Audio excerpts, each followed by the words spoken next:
ইয়া আল্লাহ ইয়া রাব্বুল আলামিন ইয়া আরহামার রাহিমিন। আল্লাহ আমাদের সকলকে আল্লাহ তোমার বান্দাকে করার তৌফিক দান করো, তোমার হুকুম মেনে চলার তৌফিক দান করো। ইয়া আল্লাহ আমাদের সকলকে ভাই ভাই হয়ে থাকার তৌফিক দান করো। সুবহান রাব্বিকা রাব্বিল ইজ্জাতি আম্মা ইয়াসিফুন ওয়া সালামুন আলাল মুরসালিন। ইয়া আল্লাহ শেষ করিয়া তোমার কাছে গো মাওলা, ইয়া আল্লাহ তুমি বেগম জিয়াকে সুস্থ করে দাও। ইয়া আল্লাহ তুমি আগের মতো আল্লাহ, ইয়া আল্লাহ আগের মতো তুমি আল্লাহ তার মধ্যে সেই স্পিড দান করো। ইয়া আল্লাহ আগের মতো যেন মানুষের জন্য কথা বলতে পারে, আল্লাহ আগের মতো যেন সোজা হয়ে দাঁড়ায় মানুষের জন্য কথা বলতে পারে।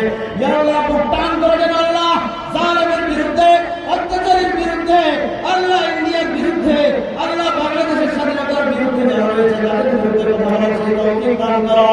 ইয়া আল্লাহ রাব্বুল আলামিন সকলের পরিবারকে তুমি কবুল করে নাও, দেশ থেকে সুস্থ করে দাও।